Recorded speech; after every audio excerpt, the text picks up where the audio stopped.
Hello and what's up mga ka-anxiety. For this video, pag-uusapan po natin kung delikado nga ba ang may anxiety.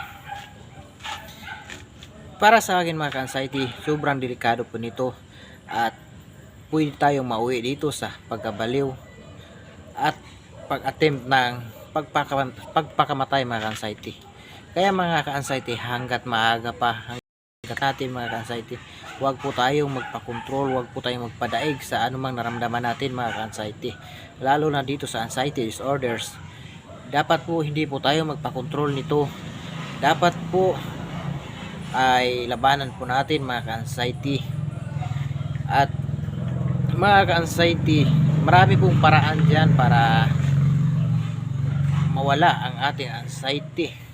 At mga ka-anxiety, ang dapat po natin gawin ay iwasan po natin ang mga bagay na nakaka-stress, nakaka-depress, dahil yan po ay nakakapag bigay ng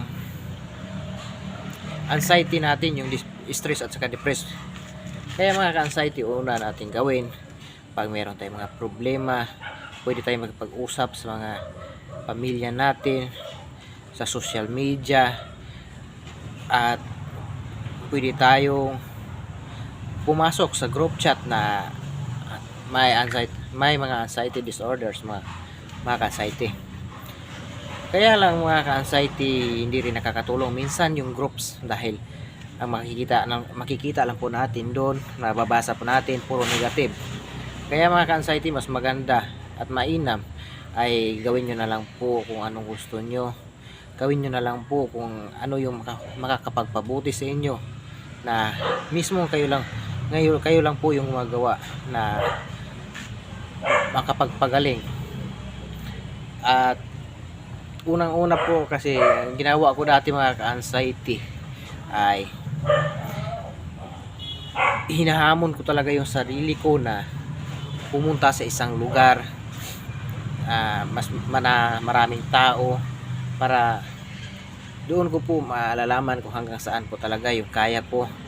At unang una akong pumunta sa malayo mga ka-anxiety, kinakabahan ako, kabog ng dibdib, nanginginig, nahihilo, ngunit pinagpatuloy ko pa rin mga ka-anxiety hanggang sa malabanan ko ito. Dahil pag ito'y nagsaksis ka sa ginawa mo mga ka-anxiety, gumaan yung pakiramdam mo at makakaya mo na, at unti-unti nang mawawala yung mga kaba sa dibdib mo mga ka-anxiety. Kaya hamunin nyo rin yung mga sarili nyo, hamunin nyo na pumunta kayo sa isang lugar na kung saan na lumalabas yung mga sintomas nyo. Mas maganda yung lumabas yung mga sintomas yung mga ka-anxiety, at doon kayo magpakatatag, magpakalakas.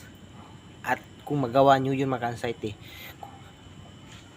laki ng possible na makakaya nyo na halos lahat ng mga pwede natin gawin mga ka-anxiety at pwede na kayong gumagala kahit saan mga ka-anxiety, na hindi ko lang kaba, may kaba pero kunti lang mga ka-anxiety, at kaya nyo nang kontrolin mga ka-anxiety. Kaya mga ka-anxiety, kung sino man yung may mga anxiety ngayon, iwas po kayo sa stress at saka depress mga ka-anxiety. Delikado po ito, delikado po ang may anxiety, pero walang imposible mga ka-anxiety kung tayo ay magpakatatag at lumalaban, at sabayan po natin pagdadasal mga ka-anxiety. At yun lang po mga ka-anxiety, sana po may matutunan po kayo, at pakishare na rin po ng video na ito mga ka-anxiety para makatulong po tayo sa iba na may mga karamdaman na tulad natin mga ka-anxiety. Maraming salamat po sa inyo. God bless.